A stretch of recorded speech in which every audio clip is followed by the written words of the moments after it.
Earlier in the program, we discussed the president's upcoming infrastructure proposal, and now we're joined again by Representatives Jan Schakowsky, Rodney Davis, and Jesus Chuy Garcia. I want to pick up the discussion on voting rights. The ACLU announced it's suing Georgia over some of the voting restrictions that state signed into law last week. Congresswoman Schakowsky, the U.S. House passed H.R. 1, the Voting Rights Act. It faces a very uncertain future in the Senate. And of course, this is a bill that would expand access to voting. What are the prospects? We are determined, and so is Chuck Schumer, the head of the Senate, now that it's Democratic, that this bill needs to pass. He said failure is not an option. We passed it in the House of Representatives already. And we have seen over 200 voter suppression bills being brought up across the country because the Republicans, especially look at Georgia, really didn't like losing. How dare they lose both seats in the Senate? And so I did hear some good news that they dropped that they were going to cut Sunday voting, because of course many churches have souls to the polls and they wanted to prevent that. That's back in. But in Georgia, you still can't bring a glass of water to somebody who's waiting in line that may need it. And you know, these are outrageous ways to suppress the vote, and some have called it Jim Crow, the new Jim Crow. Congressman Davis, is that how you would characterize the package that passed in Georgia? President Biden called it, quote, sick. You hear Congressman Schakowsky calling it the new Jim Crow. Well, this is typical gaslighting coming from my Democratic colleagues and the president. Read the bill, and you can see nobody's taking away food and water from anyone waiting in line to vote in Georgia. We had historic turnout nationwide and in the state of Georgia.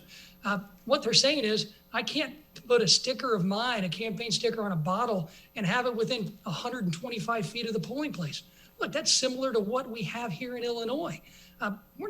What we're trying to do, what the Republicans were trying to do in Georgia, is reduce the wait time so that people didn't have to wait in lines. And you look back at the most recent elections, it was areas in Georgia run by Democrat elected officials that had the long lines. So I would say, let's look at the facts before we actually try and create new realities. And that's the same thing I would say when anyone calls H.R. 1 a voting rights bill. That bill is an enrich your own campaign coffers bill.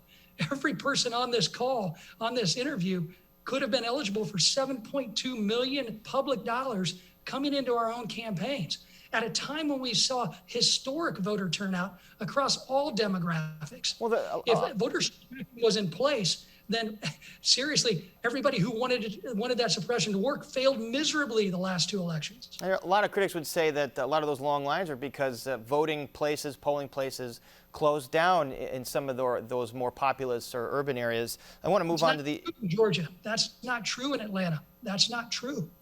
All right, I want to move on to the issue of immigration. The number of migrant children in border facilities is at its highest level since government started releasing data. Here is what President Biden's spokeswoman, Jen Psaki, said. Well, what we're working to do is put in place steps and actions to help address the situation at the border, including, of course, expediting processing and opening up additional shelters. Congressman Garcia, is the Biden administration moving fast enough to humanely deal with this influx?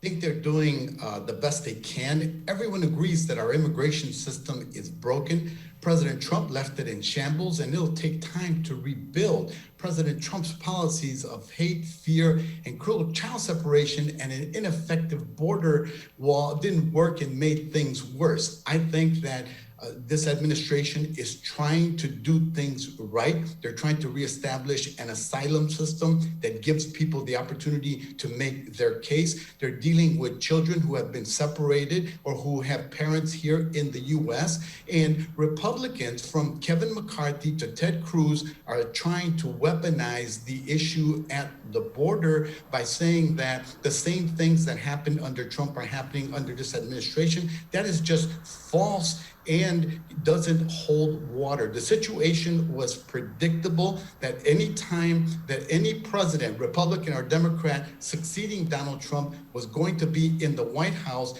that this was a buildup of many decades of our foreign policy, of our coddling to bad leaders from military types and regimes in Central America who violate human rights, who are forcing people to come here. We need to hold them accountable. We need to hold the political and economic elite responsible in Central America. We can do it through good foreign policy. The Biden administration is moving in the right direction. I'm afraid the investment is too puny, a $4 billion initiative, but it's a start. Remember that people here from Central America each year send $23 billion back home. They're helping our economy and they're helping to sustain economies in Central America, but we've got to have a policy that gets at the root of why people are fleeing those countries. All right, we only have about a minute left, but I want to get to the issue of guns. Congresswoman Schakowsky, we know about the two mass shootings in the last couple of weeks. Chicago is seeing an even higher homicide rate this year than last year. Where are House leaders on gun legislation? Well, in the House of Representatives, we passed two bills. 90% of Americans believe there have to be universal background checks and that there ought to be a longer period to try and assert that someone can have a gun. Those are now in the Senate. Both were passed with some bipartisan support.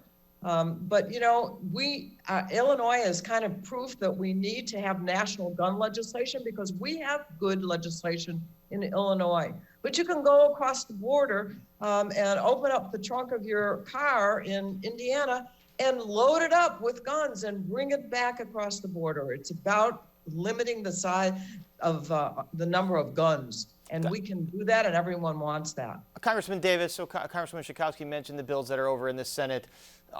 This issue always gets mired in gridlock. Are there bipartisan gun solutions that you see? We already passed bipartisan solutions to fix loopholes in the National Instant Criminal Background Check system. I would urge everyone, if you want to understand what it takes to purchase a firearm in the state of Illinois legally, come with me. Come to the gun shop down here. Come to the firing range. I've done that with some of my constituents who this is their major issue, and they've understood that you cannot just walk into a gun store. You can't lay down some cash and walk out with everything you want. There are restrictions in place, not just here, but in other states. I disagree with Jan on this. I'm a victim of gun violence, having to dodge bullets on a baseball field in Virginia just a few years ago, just because somebody didn't like Republicans. I get it. We ought to do more, but let's get to the root cause of the violence. And we disagree on this issue. I disagree with Chuy on what's happening at the border. I do think it's President Biden's issue to deal with right now. Maybe my disagreements today is the reason why I'm not getting my bid to join the Progressive Caucus with those two. Well, we are glad that you joined the Chicago Tonight caucus, and all three of you are here, but we are out of time, and our thanks to Representatives Jan Schakowsky, Rodney Davis, and Jesus Chuy Garcia.